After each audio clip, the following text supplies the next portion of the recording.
Nestled in a quiet corner of our city lies Maplewood Estates, a neighborhood that seems to thrive on the image of suburban perfection. Lined with well-manicured lawns and quaint houses boasting varying architectural whispers of traditional Americana, this community offers picturesque surroundings that foster both a sense of safety and belonging. In this idyllic setting, families take evening strolls while neighbors exchange friendly waves and chat about their day over white picket fences. Yet, beneath this tranquil facade, the delicate balance of camaraderie can quickly spiral into conflict, especially when the Homeowners Association, HOA, gets involved. The HOA in Maplewood Estates was established to uphold the quality and aesthetic integrity of our neighborhood. At first glance, it seemed like a noble endeavor. A small group of residents, eager to maintain our little slice of paradise, drafted rules and regulations aimed at preserving property values and the community's charm. However, as time passed, it became increasingly clear that these regulations were often wielded with a heavy hand by members who took their roles far too seriously. This point was driven home by the infamous Karen, the consummate HOA enforcer, who believed it was her calling to ensure that every blade of grass remained perfectly trimmed and every color scheme aligned with her personal vision for the neighborhood. With Karen at the helm of our local HOA, tensions began to brew among residents. Some welcomed her leader-like persona. Others felt suffocated by her omnipresent gaze, scrutinizing their every decision. As annual meetings progressed, the lines between reasonable oversight and petty interference blurred further. Complaints were lodged about everything from holiday decorations to driveway parking decisions, which led some neighbors to affectionately refer to her as HOA Karen. It was a nickname that carried weight, a testament to her unwavering commitment to establishing order in what she perceived as chaos. In this microcosm of community life, I found solace amidst the gentle rustling of leaves from my grand oak tree, an ancient sentinel guarding my property for decades. This $7,000 tree had become more than just an impressive natural feature. It symbolized home and rootedness in a world often characterized by transit. Not only did its sprawling branches provide shade on sizzling summer afternoons, but it also served as a gathering spot for neighborhood children during seasonal festivities.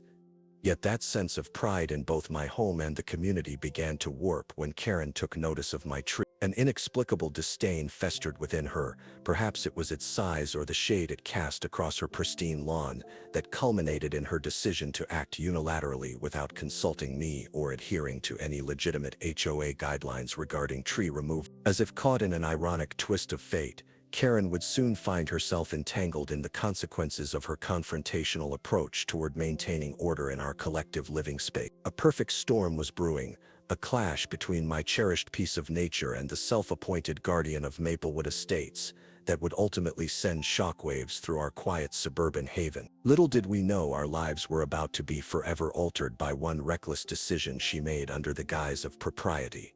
The grand oak tree that stood proudly on my property was not just any tree. It was a magnificent living entity deeply woven into the fabric of my home and the community. Estimated to be over a century old, this majestic specimen of Quercus alba, also known as the white oak, towered above the landscape, its massive trunk measuring nearly 5 feet in diameter, with sprawling branches that cast a wide canopy of shade. When fully leafed out during the summer months, it became a verdant oasis, offering refuge from the scorching sun and serving as an inviting backdrop for gatherings of family and neighbors alike. Historically, this tree had been a silent witness to countless moments in our lives. I remember climbing its sturdy limbs as a child, playing hide-and-seek with friends beneath its boughs, and later hosting family barbecues under its expansive shade. It had become a cherished gathering spot for our neighborhood's children, a place where they could play while their parents enjoyed refreshments on warm evenings. The laughter and joy shared beneath this emerald canopy made it more than just a tree.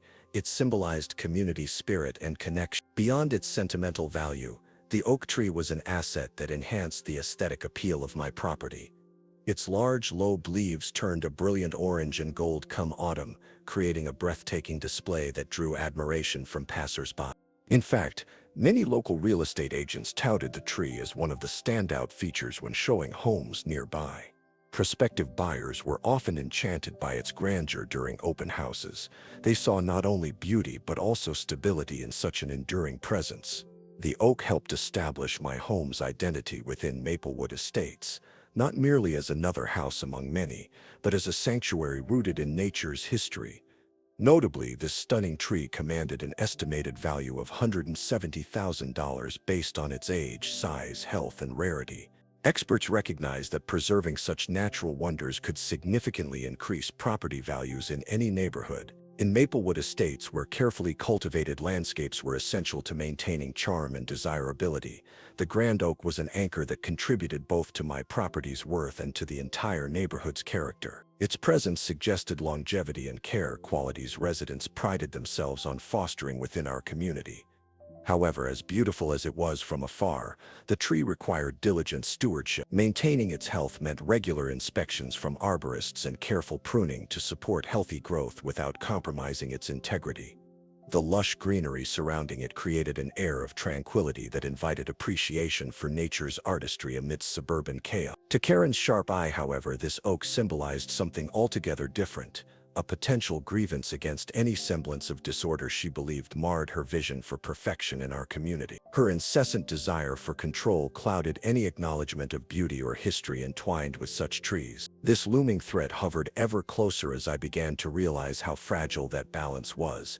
The harmony created by my beloved tree stood at odds with her rigid expectations about what should define propriety in Maplewood Estate. Little did I know then just how devastating her actions would soon prove to be for both myself and our community at large. In the midst of our picturesque neighborhood stood HOA Karen, a figure whose very name had become synonymous with control and rigidity. As the president of the Maplewood Estates Homeowners Association, she wielded her authority like a shield, determined to maintain a vision of perfection that few could fully appreciate or willingly adhere to. With meticulously styled hair and an impeccable wardrobe, she presented herself as the epitome of suburban propriety, further solidifying her self-appointed role as the guardian of our community's value. Karen's history with neighbors was marred by numerous complaints and disputes that had led to a mural of tension in our otherwise harmonious surrounding. From petty grievances about landscaping choices to more serious matters like parking restrictions and decoration guidelines, her fingers seemed to reach into every aspect of our lives. It wasn't uncommon for her to launch surprise inspections of properties on her morning walks, clipboard in hand, jotting down notes on what she deemed unacceptable. Residents often joked about her surveillance habits, but this was no laughing matter. There was real fear among homeowners about what she might say or do next. Long before my oak tree became a point of contention, Karen had already built her reputation for meddling in the lives of those around her. For instance, Mrs. Thompson, the sweet elderly lady next door, had recounted a particularly harrowing tale involving holiday decorations. During one festive season, Karen had knocked on Miss Thompson's door early one morning, just days before Christmas, demanding that she remove what she considered overly gaudy lights from her home. The woman was devastated, feeling stripped of her joy for the season by someone who claimed to have the community's best interests at heart. Other stories of Karen's interference circulated among neighbors like wildfire. Tales of her confrontations stemmed from trivial issues piled upon one another. Johnson found himself in her crosshairs after he painted his front door a vibrant shade of blue that clashed with the HOA's prescribed palette. The ensuing battle over his choice escalated into months of hearings and discussions that left everyone exasperated. Even those who initially supported Karen began to feel the need for relief from her authoritarian reign. As we approached each HOA meeting, whispers about Karen's latest actions spread swiftly through our tight-knit community, often accompanied by eye rolls or bursts of laughter tinged with disbelief at her fervor. It became evident that she thrived on the power bestowed upon her. It fulfilled a need to control what she perceived as chaos in our perfect suburbia. With a history steeped in conflict and a tendency to assert her dominance over others' choices, Karen presented a formidable obstacle. Little did I realize just how personal this would become when she took aim at my beloved oak tree, a target in her quest for conformity that would soon turn our neighborhood's seemingly tranquil existence upside down. Her ambition for order clashed with my attachment to nature's beauty, igniting tensions that would lead us down a path fraught with contention and unexpected consequences.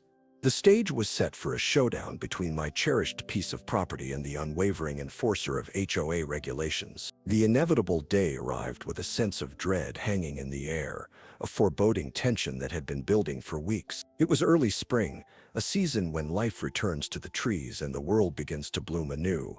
But in Maplewood Estates, there was an unsettling stillness among the neighbors. Word had spread that Karen intended to take drastic measures against my beloved oak tree. Her whispers of concern about the tree's untamed nature had become increasingly pointed, laden with her typical disdain for anything that didn't fit neatly within her rigid framework of propriety. I hadn't taken her threats seriously at first. I assumed she would find a new target of her obsession, as she often did. But I could not have been more wrong. On that fateful morning, as I sipped my coffee on the porch and watched the sun cast golden light through the budding leaves, I noticed a commotion down the street. A truck rumbled into view, its bed brimming with chainsaws and equipment that could only signal one thing.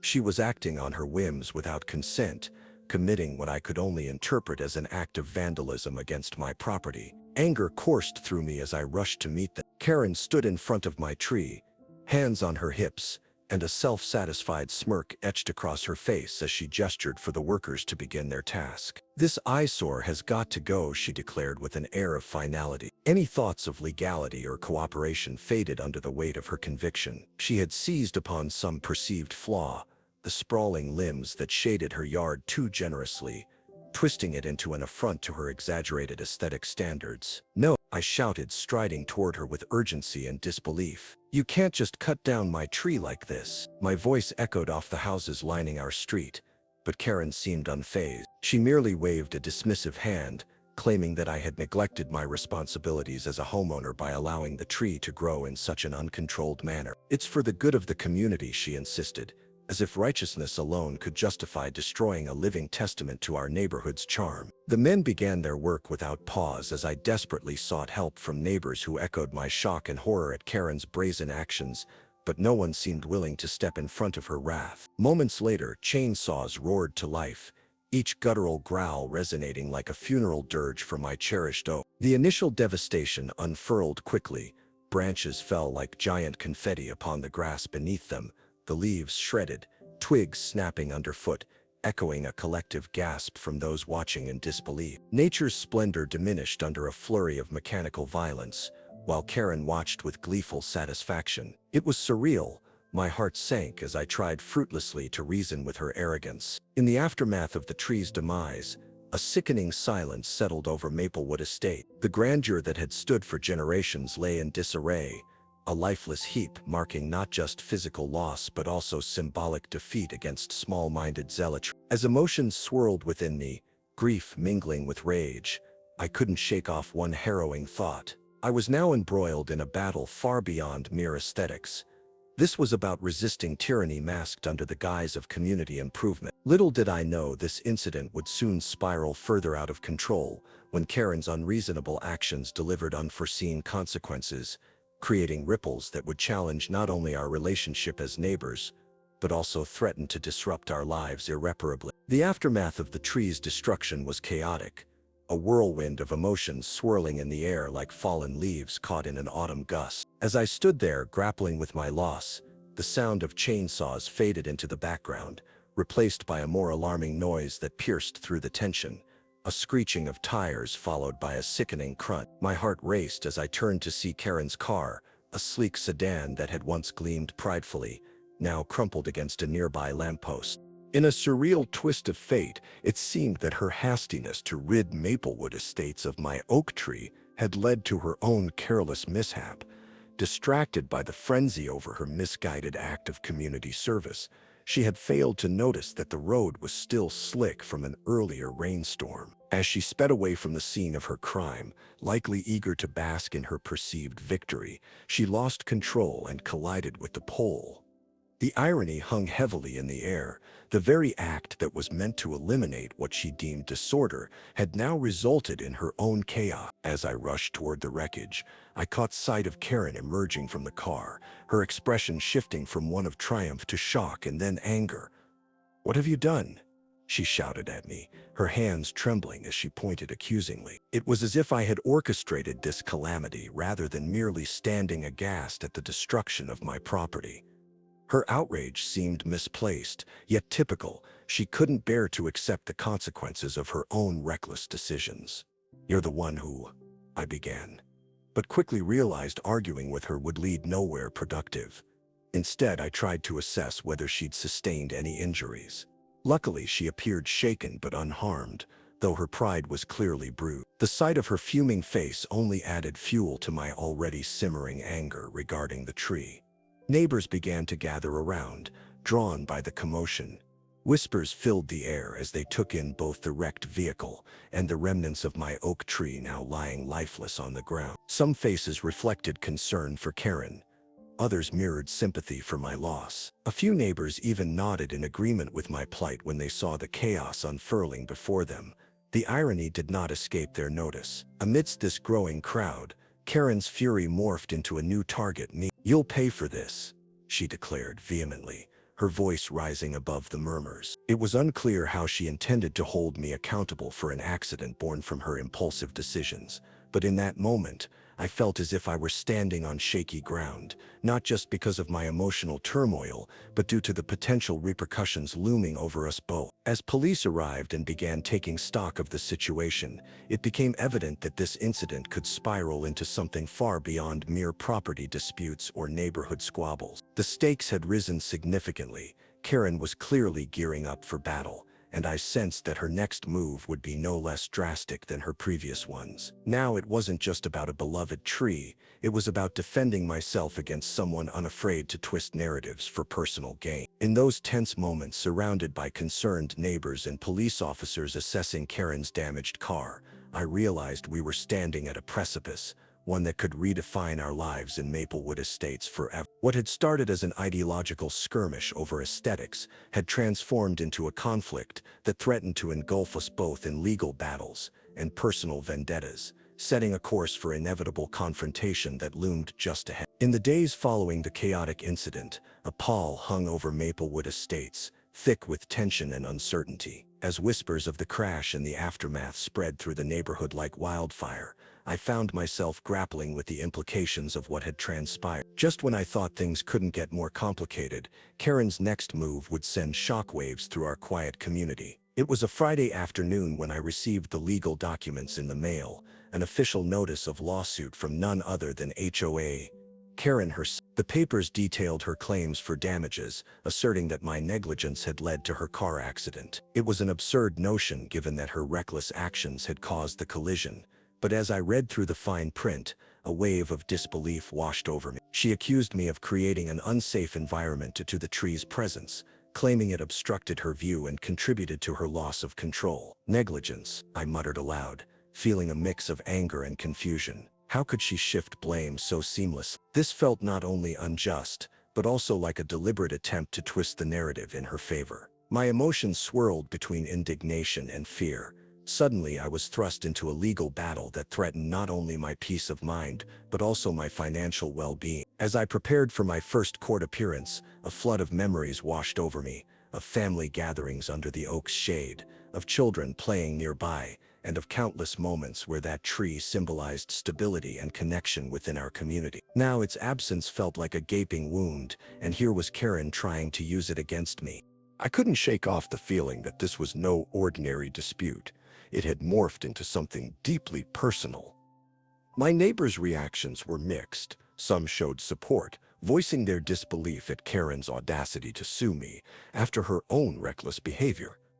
Others remained silent, uncertain about how to navigate the shifting dynamics in our once harmonious neighborhood. I could sense that suspicions were growing about Karen's motivations, but it seemed those who might have spoken out were hesitant, caught in the crossfire between loyalty to their friend and the understanding of right versus wrong. The mounting pressure weighed heavily on me as I sought legal counsel to defend against these unfounded claims. My attorney advised me on gathering evidence to prove my case. Photographs of the tree before its destruction, testimonies from supportive neighbors who witnessed the events unfold, and even expert opinions on how such trees contribute positively to property values and environmental health. As I dug deeper into this unexpected battle, it became clear that this was about more than just a lawsuit. It was about reclaiming my narrative in a community that had once felt like home. Each document filed and every meeting with my attorney intensified my resolve to stand up against Karen's relentless pursuit of control. With each passing day, leading up to our court date, I found myself caught in a whirlwind of emotions: frustration at Karen's brazen manipulation of facts, grief for my lost tree, and determination to fight back against her unjust claim. This was no longer simply about a beloved oak. It had evolved into an essential struggle for justice against someone who sought to exploit our community's values for personal gain. As tensions rose and the stakes increased, I braced myself for what lay ahead, a confrontation that would test not only my resolve but also the very fabric of our neighborhood's spirit. As the lawsuit filed by HOA Karen began to circulate among the residents of Maplewood Estates, the neighborhood was engulfed in a wave of gossip and speculation. Conversations that once centered on gardens, school events, and seasonal barbecues were now fraught with tension and division. The community, which had always prided itself on its close-knit bonds, seemed to be unraveling at the seams. Some neighbors rallied around me, wholeheartedly believing in my innocence and expressing outrage over Karen's audacity to sue after her reckless actions. Mrs. Thompson, the elderly neighbor who had experienced Karen's heavy-handedness firsthand during her holiday decoration debacle, became one of my staunchest supporters. "This is ridiculous," she said, shaking her head as we chatted over a cup of tea in my kitchen. "You did nothing wrong. She has a history of this kind of behavior."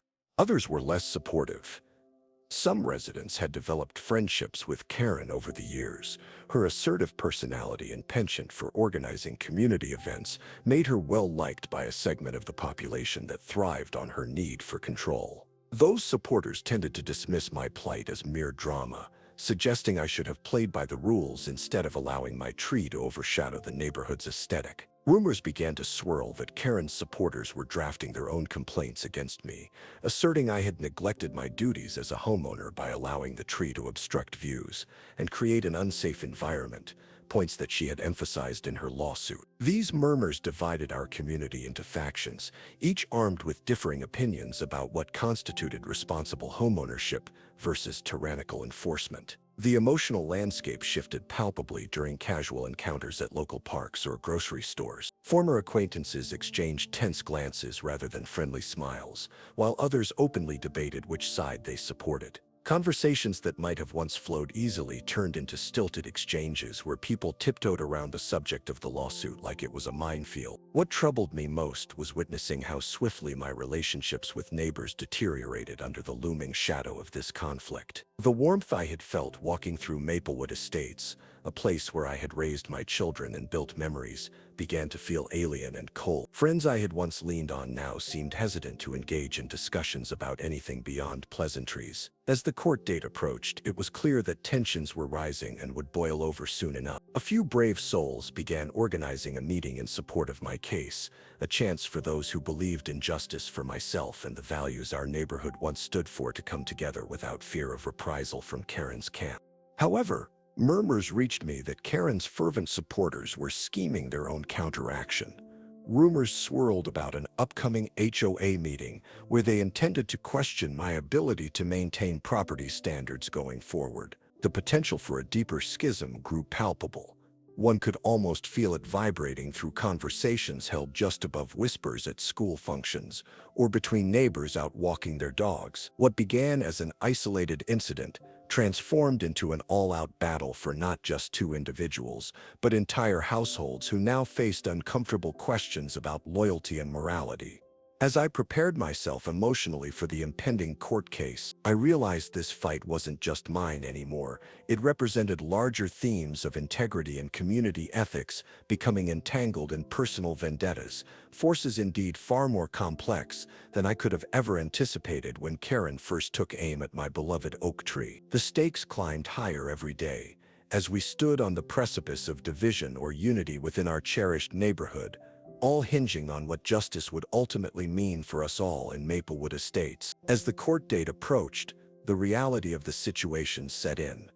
I needed to prepare for this legal battle against Karen thoroughly. The stakes felt immense, and I knew every detail would matter. I began gathering evidence that would strengthen my case, starting with documents that established my ownership of the property and the oak tree itself. I located the original property deed, which clearly marked the boundaries of my land. This document was essential not only to reaffirm my rights as a homeowner, but also to demonstrate that the oak tree had thrived within those established limits for generations. Acquiring a recent appraisal for the tree was crucial as well.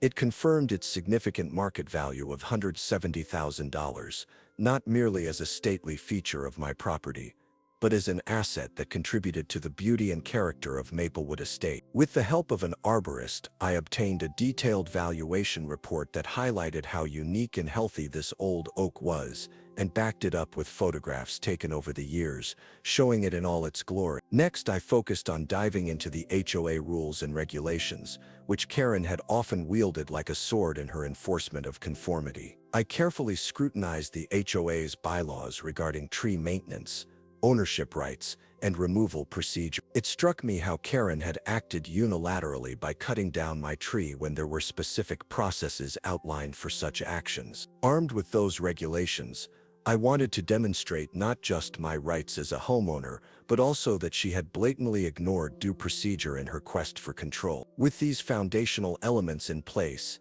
it was time to reach out to supportive neighbors. Many were willing to stand by me, sharing their personal experiences with Karen's overreach as HOA president. I organized informal meetings where friends could recount incidents, attesting to her heavy-handedness. Some shared anecdotes about her past confrontations, while others discussed how her actions had impacted their perceptions of what it meant to truly be part of our community. These testimonies would be crucial.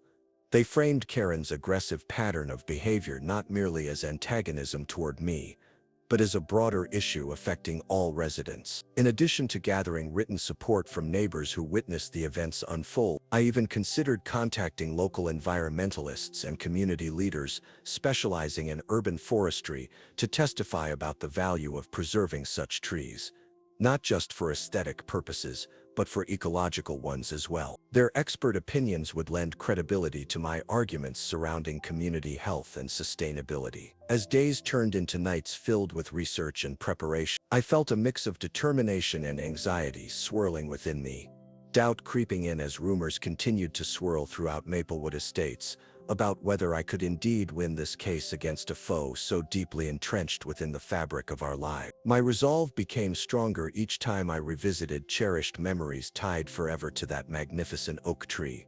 The laughter of children playing in its shade, or summer evenings spent under its sprawling branches sharing stories with friends. I also knew how vital it was to maintain grace throughout this ordeal. No matter how tempted I might have been to lash out against Karen's unfounded claims or reliance on manipulation strategies, I made an effort to remain composed. After all, this conflict wasn't only about one person advocating for another's right. It represented our community's belief in fairness against an agenda threatening our principle. As time slipped through my fingers like sand in an hourglass, my equanimity became essential. Cognizant that this battle would require more than facts or figures, it would need courage drawn from deep within, a testament not just to reclaiming lost beauty, but preserving what our neighborhood stood for before the dark clouds gathered. With everything coming together for my case, I braced myself for what lay ahead. A fight that aligned with ideals larger than our individual grievances. The courtroom buzzed with an undercurrent of tension as I arrived for the hearing, my heart pounding in rhythm with its chaotic atmosphere. Sunlight streamed through tall windows, casting a warm glow across the polished wooden benches that were filled with curious onlookers, neighbors both supportive and skeptical, all eager to witness the unfolding drama. The judge's introduction was brief yet commanding, setting the tone for what would become a battleground over community values and personal integrity. I took my seat beside my attorney, nerves clenching my stomach. Across the room, Karen sat with an air of calm superiority, exuding confidence, dressed in her sharply tailored suit, seemingly unfazed by the gravity of her situation. I couldn't help but wonder how a simple clash over a tree had escalated into such a palpable conflict, and whether this courtroom would reveal her true character or merely serve as another stage for her to perform. The proceedings began with opening statements from both sides. My attorney adeptly laid out our case, how Karen had acted unlawfully in removing my cherished oak, and how her claims of negligence were entirely unfounded. The voice of reason and community echoed through his words, emphasizing Karen's disregard for proper protocols outlined by the Homeowners Association. Meanwhile, Karen's lawyer presented her narrative. She spoke dramatically of her fears about safety and aesthetics, attempting to paint me as negligent and irresponsible. As witnesses began to take the stand,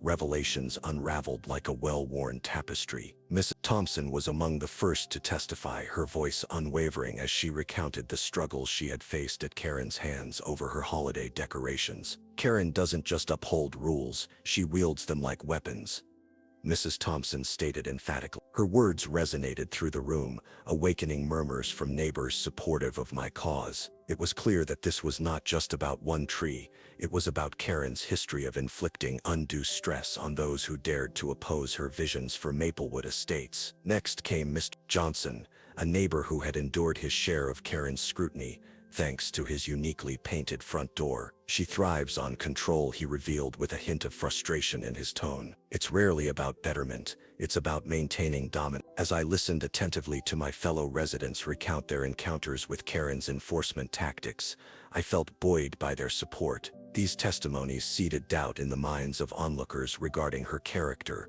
while reinforcing my stance against her unwarranted aggression. However, nothing could have prepared me for the moment when Karen herself took the stand. As she began speaking, it became clear that she was a master manipulator. With fidgeting hands and a faux earnestness, she described how fearful she had felt regarding my oak tree, claiming its presence constituted a danger not only to her but also to others in the community. I watched incredulously as she recounted embellished tales about potential accidents that could have occurred, despite acknowledging that no real incidents had ever happened. With each passing minute, tension mounted as both sides fought for credibility in front of the judge, a figure representing authority but now becoming increasingly aware of this deeply rooted rift within our neighborhood. The disparity between Karen's calculated charisma and the raw honesty exhibited by my supportive neighbors laid bare her true motivations, power and control masked behind seemingly noble intention. In those tense hours within that courtroom setting, amid testimonies revealing personal histories intertwined with community politics, something shifted within me.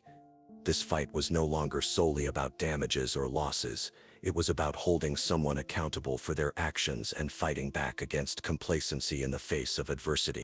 By the time court adjourned for day one, wrapped tightly around us like an unyielding blanket stitched from tension and uncertainty, I recognized that this legal drama transcended our confrontation. It symbolized an essential battle for preserving not just individual rights, but communal bonds cracking under pressure, a fight positioned firmly at the intersection of personal integrity and community spirit. As the final verdict echoed through the courtroom, time seemed to stand still. The judge, after carefully weighing the evidence and testimonies presented over the course of the trial, delivered a ruling that sent shockwaves through Maplewood Estates. In light of the evidence provided, he stated firmly, the court finds in favor of the defendant. Relief washed over me like a tidal wave, but I was also acutely aware of the tremors this decision would send throughout our community. Karen's face, once composed and confident, twisted into a mask of disbelief and anger. Her long-held authority as president of the Homeowners Association now felt precariously threatened, and I sensed the simmering resentment boiling just beneath her surface. As she gathered her belongings with shaky hands, it became evident that this loss extended beyond mere financial implications. It had implications for her standing in the community she had dominated for years. The aftermath of the ruling rippled through Maplewood Estates almost immediately. In the days that followed, conversations erupted at neighborhood gatherings. Some residents expressed relief and support for my victory, while others lamented Karen's defeat as a loss for organization and structure within our community. The division that had been brewing for months now became palpable. Loyalties were tested, friendships strained, and lines drawn between those who supported Karen's authoritarian approach versus those who saw it as oppressive. I watched as the support I had received during the trial morphed into a movement advocating for change within our Homeowners Association. Neighbors began discussing reforms to set clearer boundaries around what constituted reasonable oversight by Karen and future board members. The desire to reshape our HOA regulations was infectious, many recognized that unchecked authority could lead to further conflicts, not just with trees but with any aspect of life in Maplewood Estates. Karen's supporters rallied briefly in an attempt to salvage her reputation. They argued against what they termed an overreach by dissenting neighbors who now sought to challenge established protocols. However, their efforts seemed muted against the tide of public opinion that increasingly favored transparency and fairness. The winds had shifted significantly from a culture driven by fear to one emboldened by accountability. For me personally, this victory meant so much more than just regaining my rights regarding property ownership. It symbolized resilience against manipulation and vindication amid adversity. While I mourned the loss of my cherished oak tree, its absence transformed into a powerful reminder of what we stood for, a commitment to preserving not just individual ownership rights, but also fostering an inclusive community spirit, unencumbered by strictures that stifled personal expression. As winter melted into spring once more, I found myself standing where my oak once flourished, an empty space filled with both sorrow and hope. Plans were already underway among neighbors to plant new trees together as part of a revitalization initiative aimed at restoring beauty to our shared spaces, while reinforcing our bonds as a community focused on cooperation rather than conflict. With time, I knew this experience would fade into memory like seasons changing. However, its lessons would linger richly within us all. The importance of standing up against injustice and advocating for shared values without fear or reservation. And as new leaves unfurled across our burgeoning saplings, so too did a renewed sense of unity take root in Maplewood Estates, an enduring testament to resilience amidst challenges faced collectively rather than individually. At last, this chapter concluded not merely with a courtroom victory but with an invigorated commitment to nurturing connections that effectively distinguished us as neighbors striving together toward greater harmony within our beloved home. As I reflected on the turmoil that had unfolded within Maplewood Estates, I couldn't help but acknowledge the profound personal growth that emerged from navigating such conflict. Initially, my emotions had oscillated between grief and indignation, fueled by the loss of my beloved oak tree and the ensuing legal battle against Karen. However, as the dust began to settle and the echoes of the courtroom faded into memory, I discovered insights that extended far beyond the confines of this solitary issue.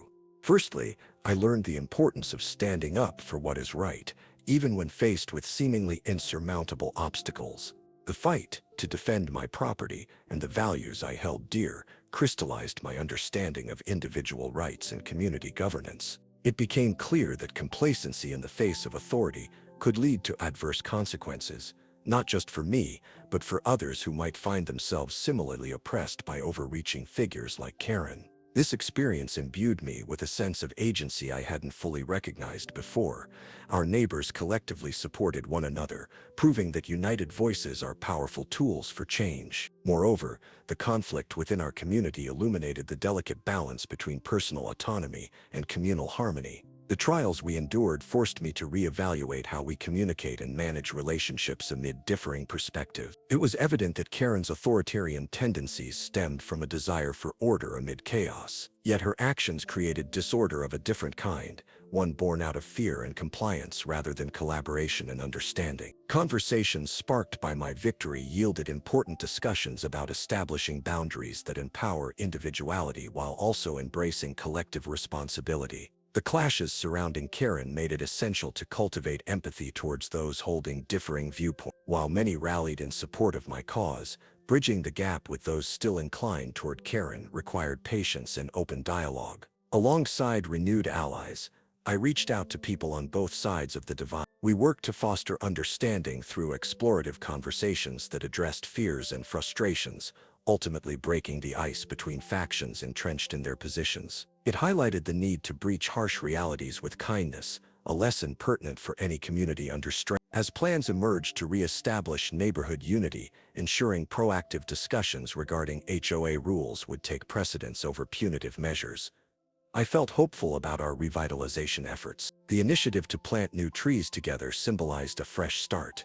It represented solidarity against past wrongs, while nurturing bonds rooted in collaboration moving forward. Each sapling buried in rich earth held promise not only for our homes, but also as affirmations that we were ready to embrace inclusivity. In looking back at the loss of my oak tree, I realized that legumes built from common experiences could thrive anew if tended to with care and respect. This experience taught me that growth often requires shedding old roots. Loss can profoundly impact us, but allow us to cultivate new life in its wake. Ultimately, this journey through personal pain transformed into fertile ground for community resilience, a narrative evolving into one where experiences forged understanding rather than fracture. Standing firm on shared principles solidified our neighborhood's identity against oppression while reinforcing connections often strained in moments of conflict. As seasons carried us forward into new beginning, I embraced a future where adversities faced would lead not to division but to fortifying bonds among neighbors, an enduring testament forged through lessons endured together in Maplewood Estates, reminding us that harmony rests within reach if we dare work collectively towards it.